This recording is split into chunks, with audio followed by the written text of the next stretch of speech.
एक आम सी road trip कैसे किसी की जिंदगी के सबसे खौफनाक सफर में बदल सकती है। आज हम एक वायरल हिंदी हॉरर कहानी को परत दर परत खोलकर देखेंगे और समझेंगे कि आखिर इसमें ऐसा क्या है जो इतना डर पैदा करता है। तो चलिए शुरू करते हैं। जरा सोचिए, दोस्तों के साथ एक मजेदार ट्रिप पर निकले हों और अचानक आप एक ही जगह पर बार बार पहुंचने लगें। यही वो हुक है, वो सवाल है जो इस कहानी को सुनते ही किसी को भी अपनी गिरफ्त में ले लेता है। तो कहानी शुरू होती है बड़े ही नॉर्मल तरीके से। चार दोस्त हैं, खूबसूरत पहाड़ हैं, मनाली का सफर है और इस सफर के पीछे एक मकसद है जो उनकी दोस्ती की गहराई को दिखाता है। मतलब ये कोई आम वेकेशन नहीं था, ये एक दोस्त के गम को भुलाने की कोशिश थी। साहिल, चिराग और अरुण अपने दोस्त समय को मनाली लेकर जा रहे थे क्योंकि कुछ ही वक्त पहले समय के छोटे भाई की मौत हुई थी। तो कहानी की शुरुआत में ही ये जो इमोशनल कनेक्शन है, ये हमें किरदारों के और करीब ले आता है, खासकर समय के, जो पहले से ही बहुत टूटा हुआ था। सब कुछ एकदम परफेक्ट चल रहा था।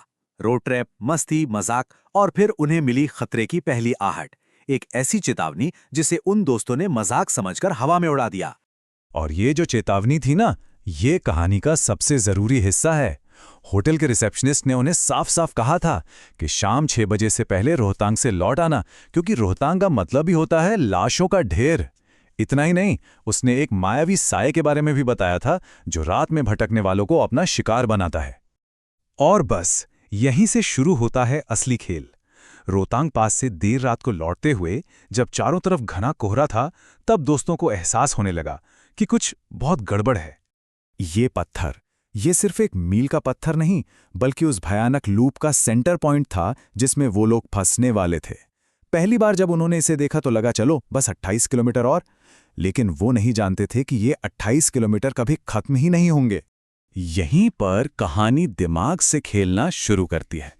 देखिए, जब वो बार बार उस 28 किलोमीटर वाले पत्थर के पास से गुजरते हैं तो हर दोस्त को कुछ अलग ही नजर आता है। साहिल को एक आदमी दिखा, चिराग को एक छोटी बच्ची और अरुण को एक काला घोड़ा। ये चीज उनके बीच कंफ्यूजन और डर पैदा कर रही थी। और समय, उसका रिएक्शन तो सबसे ज्यादा अजीब था। उसे कुछ नहीं दिखा, बल्कि वो कह रहा था कि अगर कोई मदद मांगे तो हमें करनी चाहिए। ये टाइमलाइन देखिए, साफ पता चल रहा है कि वो लोग बुरी तरह फंस चुके थे। रात 9:15 बजे वो रोहतांग से निकले और रात के 11 बजे तक, लगभग 2 घंटे बाद भी, वो उसी 28 किलोमीटर वाले निशान पर अटके हुए थे। अब उनकी बेचैनी खौफ में बदल रही थी। और फिर कुछ ऐसा होता है जिसे कोई भी झुठला नहीं सकता था। एक ऐसी चीज जो सबने एक साथ देखी। करीब 15 साल का एक लड़का कीचड़ में सना हुआ, चोटिल, 40 की रफ्तार से चल रही कार के साथ साथ दौड़ रहा था। बल्कि वो दौड़ नहीं रहा था, ऐसा लग रहा था मानो हवा में तैर रहा हो। और ये इस कहानी का सबसे बड़ा टर्निंग पॉइंट है। जहां सब दोस्त खौफ से कांप रहे थे, वहीं समय ने गाड़ी का शीशा नीचे किया, उस लड़के की तरफ हाथ हिलाया और मुस्कुराया। ये साफ इशारा था कि इस बुरी ताकत ने समय को चुन लिया था। जैसे तैसे करके वो लोग उस सड़क से निकले और होटल पहुंचे। लगा कि चलो अब सब ठीक है, खतरा टल गया। पर असली खौफ तो अभी शुरू होना था, उनके बंद कमरे के अंदर। वक्त था रात के 3:30 बजे।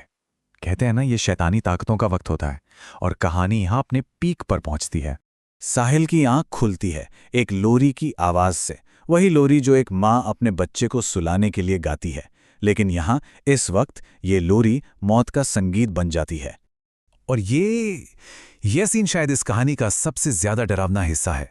साहिल और बाकी दोस्त देखते हैं कि समय तो नॉर्मल बैठा है, लेकिन शीशे में जो उसका अक्स दिख रहा है, उसकी आंखें खौफनाक तरीके से लाल हैं, गर्दन पर गला घोटने जैसे निशान हैं और चेहरे पर एक अजीब सी डरावनी मुस्कान। ये पक्का सबूत था कि समय के जिस्म पर किसी और का कब्जा है। और फिर बेहोश होने से ठीक पहले समय एक बच्चे की मासूम आवाज में वो सवाल पूछता है जो रूह कपा देता है, अगर मैं रात में तुम्हारी खिड़की खटखटाऊं तो क्या तुम खोलकर मेरी मदद करोगे? ये वही लाइन थी जो उस साये और समय की सोच को जोड़ रही थी।